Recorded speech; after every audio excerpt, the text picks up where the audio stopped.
오늘 아침 함께 나눌 하나님 말씀은 열왕기상 19장 11절에서 12절 말씀입니다. 제가 말씀을 읽겠습니다. 그분께서 이르시되 앞으로 나아가 주 앞에서 산에 서라 하시니라. 보라, 주께서 지나가시는데 주 앞에서 크고 강한 바람이 산들을 가르고 바위들을 산산조각으로 부수었으나 주께서 바람 가운데 계시지 아니하였으며 바람이 지나간 뒤에 지진이 있었으나 주께서 지진 가운데에도 계시지 아니하였고 또 지진이 있은 뒤에 불이 있었으나 주께서 불 가운데에도 계시지 아니하였으며 불이 있은 뒤에 고요한 작은 음성이 있더라. 아멘. 성도님들께서는 혹시 신앙생활 하시면서 하나님 도대체 어디에 계십니까? 라는 질문을 해본 적이 있으십니까? 마치 하나님께서 어딘가에 꼭꼭 숨어 계신 것처럼 그렇게 느낀 적은 없으신가요? 물론 지금 우리가 하나님을 눈으로 직접 뵐 수는 없겠지만 그래도 하나님의 살아계심과 역사하심을 경험하고 싶은데 하나님께서 정말 날 위해서 아무 일도 하지 않는 것처럼 느껴질 때 우리는 하나님 도대체 어디에 계십니까? 라고 하나님께 물으며 하나님을 찾을 때가 있습니다. 아마 오늘 본문의 엘리야가 그렇게 하나님을 찾았던 것 같습니다. 성도님들께서 잘 아시는 것처럼 엘리야는 갈멜산에서 홀로 바알의 선지자들과 맞서 싸워 이겼습니다. 큰 승리를 거두었죠. 하지만 곧 이세벨 왕비가 자신의 목숨을 노린다는 소문을 듣고는 왕비를 피해서 광야로 도망갑니다. 그렇게 광야로 도망간 엘리야는 몸과 마음이 다 지쳐버렸는지 하나님을 향해서 하나님, 차라리 지금 그냥 저를 죽여주십시오 라고 그렇게 한탄하며 하나님을 원망합니다. 그런데 그렇게 낙심하고 지쳐있는 엘리야를 하나님께서는 천사를 통해서 먹이고 재우십니다. 겨우 기운을 차린 엘리야가 하나님의 산이라고 불리는 호렙산에 이르렀을 때 하나님의 말씀이 그에게 임했습니다. 그때 엘리야가 하나님께 불평들을 합니다. 엘리야는 자신에게 정말 도움이 필요한 순간에 하나님께서 자신과 함께하지 않는다고 생각했습니다.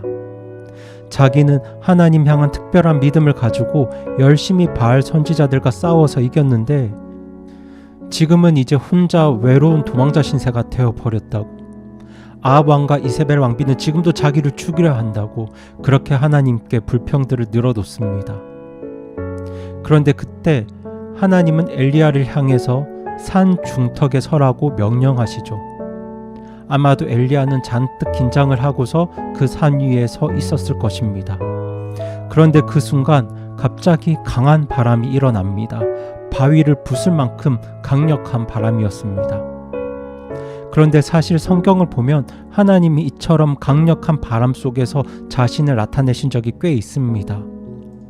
예수님이 승천하신 후 바로 다음 오순절날 성령님이 이 땅에 강림하실 때 강한 바람 소리 속에서 강림하셨습니다.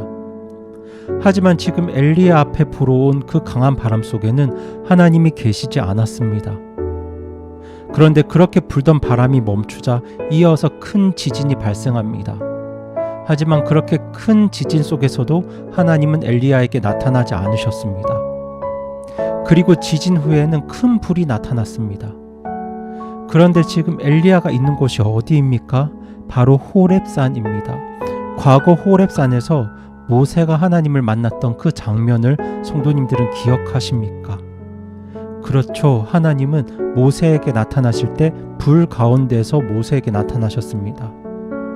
그런데 지금 호렙산 위에 있는 엘리야에게도 불이 나타났습니다. 그러니 엘리야도 이 불 속에서 하나님이 나타나지 않으실까 이런 기대를 하지 않았겠습니까? 그런데 이번에도 마찬가지로 엘리야 앞에서 일어난 그 불 안에는 하나님이 계시지 않았습니다. 도대체 왜 하나님은 엘리야에게 나타나지 않으셨을까요? 어떤 때는 바람과 지진과 불을 통해서 그렇게 초자연적인 방법으로 당신을 드러내셨던 하나님께서 왜 엘리야 앞에서는 그렇게 하지 않으셨을까요? 그것은 매일 일상 속에서 엘리야와 함께 하시는 그 하나님을 엘리야가 깨닫길 원하셨기 때문입니다. 하나님은 때로 바람과 불과 지진 같은 초자연적인 방법으로 자신을 나타내실 때가 있습니다. 하지만 하나님께서 자기를 드러내기 위해 초자연적인 기적들만 사용하신다면 하나님을 믿는 사람들은 기적만 바라는 비정상적인 삶을 살지도 모릅니다. 그래서 하나님은 기적만이 아니라 일상의 평범함을 통해서도 자신을 드러내고 계시고 또 사람들이 그것을 깨닫길 원하십니다. 오늘 하나님께서는 엘리야에게 그렇게 나타나시죠.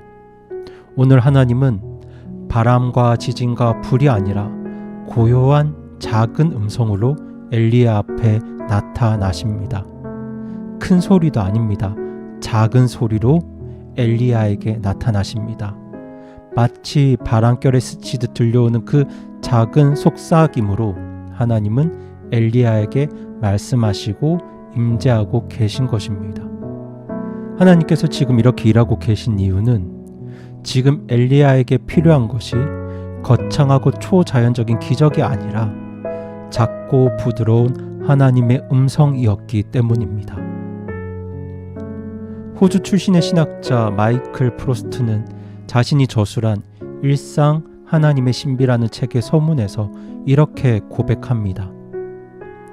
나는 하나님의 초자연적 차원과 그 권능을 믿는다. 그러나 우리가 그런 차원만 추구하다 보면 잃는 것이 너무 많지 않을까 싶다. 우리의 눈은 더 이상 놀란 듯 활짝 열려 있지 않다. 위대한 작가의 미술 작품 속에서 하나님을 발견할 수는 없는가? 부서지는 파도 속에서 하나님이 보이지 않는가? 갓 태어난 아기의 해맑은 눈동자 속에서는 하나님이 보이지 않는가? 장미 한 송이 혹은 영화나 책에 등장하는 인물, 아름다운 노래, 계절의 변화 가운데서는 하나님을 볼 수 없는가? 친구가 내게 사랑한다고 말할 때 그 목소리 안에서 하나님의 목소리가 들리지 않는가? 또한 맛있는 음식과 감미로운 대화에서 하나님을 맛보진 않는가? 하나님의 임재는 이 세상 도처에서 경험할 수 있다. 굉장한 사건을 주목하는 만큼 이제는 우리의 눈을 열어서 일상적인 삶 속에서 하나님을 맛보기로 하자. 이제 당신은 평범한 삶 속에서 하나님을 발견하는 기쁨을 누릴 수 있어야 한다. 이것이 이 책의 서문입니다. 저자는 이것을 일상의 기적이라고 불렀습니다. 정말 그렇습니다. 하나님은 때로 우리에게 기적과 같은 방법으로 일하십니다.